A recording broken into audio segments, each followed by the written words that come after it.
नमस्कार, आप देख रहे हैं एनबी न्यूज और मैं हूं आप सभी के साथ आरती। तो चलिए बुलेटिन की शुरुआत कर लेते हैं आज की बड़ी खबर के साथ। अमेठी के जगदीशपुर विधानसभा में चुनाव प्रचार के दौरान स्मृति ईरानी ने गांधी परिवार पर जमकर हमला किया।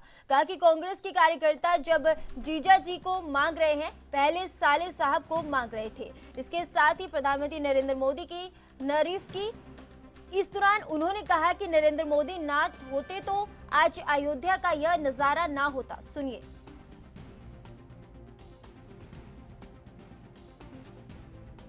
पक्का मकान पाएंगे, ये मोदी की गारंटी। आपने 15 साल राहुल गांधी को वोट देकर जिताया और 15 साल उन्होंने गरीबों के लिए क्षेत्र में मकान नहीं बनवाया।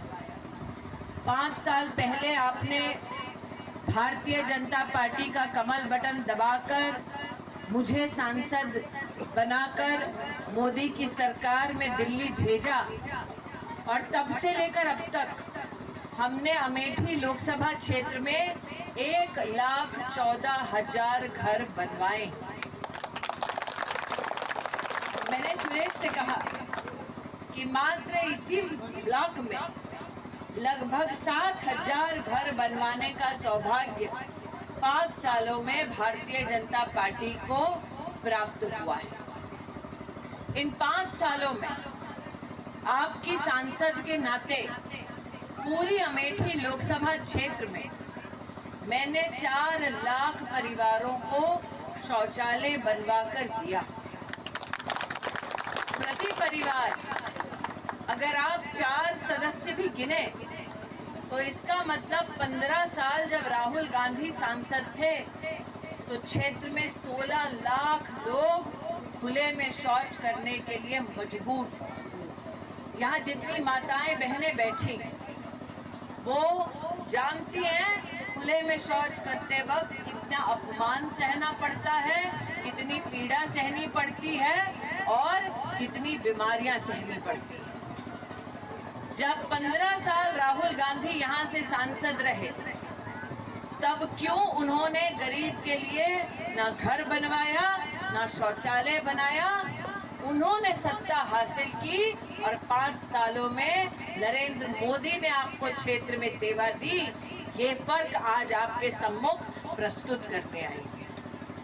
इन 5 सालों में आपने सिर्फ 5 साल दिए, जिसमें से 2 साल कोरोना में बीत गए। मतलब मेरे पास धरातल पर काम करने के लिए सिर्फ 3 साल थे।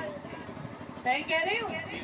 मेरे पास 3 साल थे और मैंने 30 साल के इंतजार को खत्म किया और अमेठी विधानसभा में बाईपास बनवाया। 5 साल में सांसद रही, जिसमें से 2 साल कोरोना रहा, लेकिन 3 साल मैंने जगदीशपुर से लेकर हलियापुर तक चमचमाती हुई। कन्नौज से सपा के टिकट पर कौन लड़ेगा? अखिलेश यादव के बयान से सस्पेंस गहरा हो गया है। सपा प्रमुख बुधवार को पत्नी डिंपल यादव का प्रचार करने इटावा पहुंचे थे। जनसभा के बाद मीडिया ने उनसे पूछा कि आपकी कन्नौज से चुनाव लड़ने की चर्चा है, क्या आप लड़ेंगे या तेज प्रताप? तो सुनिए क्या कुछ उन्होंने कहा।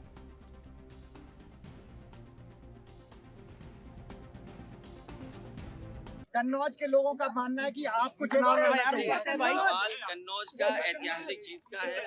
कन्नौज अलग बात है, लेकिन उससे ज्यादा जो जनता ने मन बनाया है, इंडिया गठबंधन भविष्य से बन के आ रहा है जी, और भारतीय जनता पार्टी इतिहास बन जाएगी इस चुनाव में। जनता भारतीय जनता पार्टी के खिलाफ मतदान करने जा रही है। कल एनडीए को पीडीए हराएगा। कल योगी आदित्यनाथ भी जसवंत नगर में रैली करने आ रहे हैं। वो पता नहीं क्यों आ रहे हैं, अच्छा है उनका आना। लेकिन मुख्तार अंसारी की रिपोर्ट जो है वो नेगेटिव आई है, उसमें पॉइजन नहीं आया है। परिवार वाले रिपोर्ट पे भी शक कर रहे हैं, आपको क्या लगता है?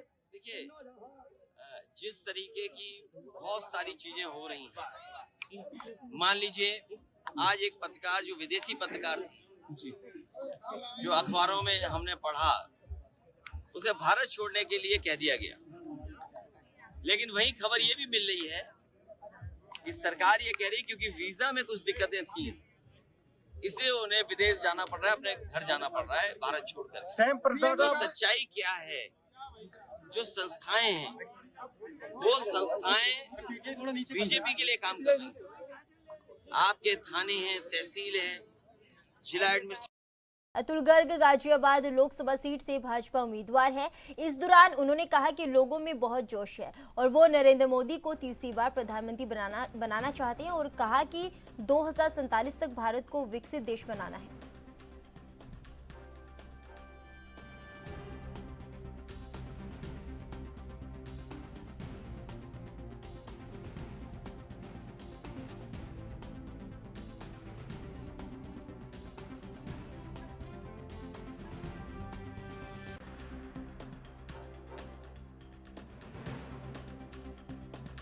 समाज ठाकुर समाज नाराज चल रहा है, क्या लग रहा है? क्योंकि वो पंचायत भी कर चुके हैं आपके खिलाफ, क्या वोट देंगे आपको लगता है? मेरे को नहीं लगता कि आपके पास इन्फॉर्मेशन सही है। कोई मेरे खिलाफ पंचायत नहीं हुई है। दूसरी बात, ये क्षत्रिय समाज वो समाज है जिसने जनसंघ की स्थापना में सबसे ज़्यादा सहयोग करा था और आपको राजस्थान और मध्य प्रदेश दोनों जगह क्षत्रिय समाज ने सबसे पहले जनसंघ की सरकारें बनवाई और वो देशभक्त समाज है। 26 अप्रैल को सब देश के नाम पर, मोदी के नाम पर भाजपा को वोट देंगे। जी, वीआईपी सीट रही है सर, अगर बात करें राजनाथ सिंह, वीके सिंह, और तो आप क्या लगता है जीत पाएंगे? पिछली बार भी आप कहते हैं कि जब आप मंत्री रहे तब अपने कार्यकाल में काम नहीं किया, विपक्ष ये आरोप लगाता है सर। देखिए, विपक्ष से पूछो कि अगर मैंने काम नहीं किया तो उन्होंने कोई आंदोलन करा, कहीं कोई शिकायत करी, या इलेक्शन में उन्हें याद आता है? मुस्लिम डीएनए की बात करती है कांग्रेस, कर्नाटक में जो किया है, आप भाजपा धर्म के नाम पे काम नहीं करती। खबर उत्तर प्रदेश के अमरोहा से है, जो अमरोहा में दूसरे चरण में मतदान होना है और आज चुनाव प्रचार के लिए अंतिम दिन है, जिसको लेकर चुनाव प्रचार के लिए पहुंचे जयंत चौधरी मीडिया के चुनाव प्रचार के अंतिम दिन के सवाल को लेकर कहा कि जब लोहा गर्म होता है तभी चोट करने में मजा आता है। अंतिम दिन है, प्रचार का आखिरी पल, कोई कमी नहीं छोड़ी जाएगी। मैं अपील करता हूं कि मतदान करने जरूर निकले और कोई चूक ना करे, फिर 5 साल मलाल और फिर पश्चाताप रह जाता है। और जो सरकार के अच्छे काम हुए, गरीब के लिए, गरीबी उन्मूलन के लिए करोड़ों घर बन गए, शौचालय बन गए, सड़कें बन गई, आवागमन लोगों का आसान हो गया। अगले चरण में हम चाहेंगे कि प्रधानमंत्री ग्राम सड़क योजना को फिर दोबारा नई चरण से बढ़ाया जाए और जो ग्रामीण क्षेत्र में आवास है उसके लिए महत्वपूर्ण लक्ष्य तय हो, किसानों के लिए अच्छे काम हो, नौजवानों के लिए रोजगार सृजन के सारे काम करें। अगर ये सारे काम लोग चाहते हैं तो मतदान जरूर करें। अखिलेश यादव को लेकर कहा कि उनके यहाँ कंफ्यूजन है और कौन लड़ेगा, किसका नामांकन होगा, कौन उतरेगा, किसी को मालूम नहीं है।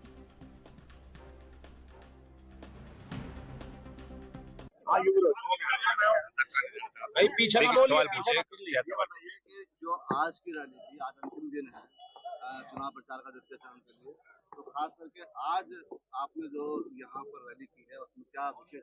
जब लोहा गर्म होता है तभी चोट मारने में मजा आता है। तो अंतिम घड़ी है, प्रचार का आखिरी दिन है, आखिरी पल, कोई कमी ना छोड़ी जाए।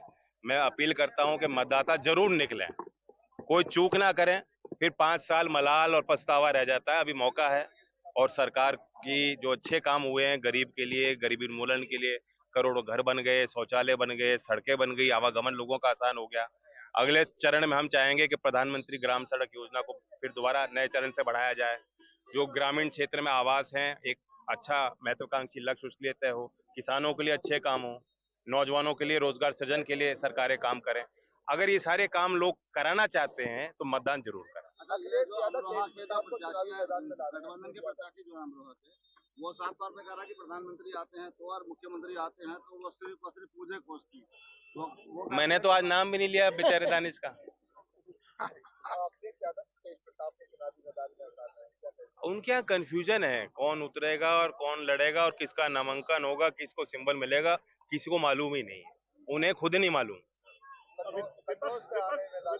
अभी फिर चर्चा चल रही है कि खुद लड़ेंगे।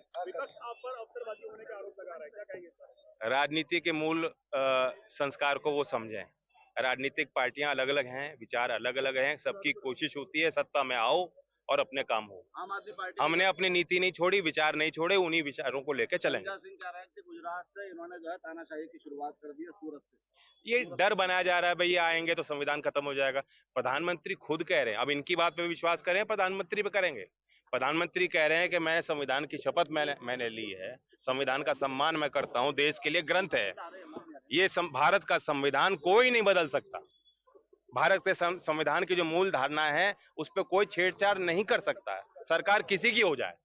और इतना दो टूक जब प्रधानमंत्री खुद कह रहे हैं, तब भी ये जो बेकार की बात कर रहे हैं कि आगे चुनाव ही नहीं होगा, ईवीएम खराब है, फिर भी हमें वोट दे दो, तो इनके लिए वोट क्यों देखो। 2024 में भाजपा की सरकार बनती है, 2024 में अगर भाजपा की कांग्रेस के मैनिफेस्टो पे मुझे लगता नहीं किसी भी, उन्होंने जो अर्थ के जानकार हैं, उनके यहाँ वित्त मंत्री रहे, अर्थ के बड़े शास्त्री हैं, उन्होंने उनसे भी पूछा। कांग्रेस के प्रवक्ता से पूछा गया कि जो आप बांटने की बात कर रहे हो कि हर जो है साल में 1 लाख हर गरीब को दे दोगे, अप्रेंटिसशिप एक्ट हर नौजवान को। लोकसभा चुनाव को देखते हुए आज बीजेपी कार्यालय में मीडिया सेंटर का उद्घाटन किया गया। मुख्यमंत्री योगी आदित्यनाथ और भाजपा प्रदेश अध्यक्ष भूपेंद्र चौधरी के साथ तमाम नेता मौजूद रहे। लोकसभा चुनाव में बैठने की विशेष व्यवस्था के साथ साथ पत्रकारों को खबरें लिखने में कोई असुविधा ना हो, इसके लिए आज बीजेपी कार्यालय में मीडिया सेंटर का उद्घाटन किया गया। देश विदेश और प्रदेश के पत्रकारों के बैठने की उचित व्यवस्था मीडिया सेंटर में बनाई गई है। मीडिया सेंटर के उद्देश्य के बारे में भाजपा प्रवक्ता हरिश्चंद्र श्रीवास्तव और राकेश त्रिपाठी ने अपने विचार व्यक्त किए।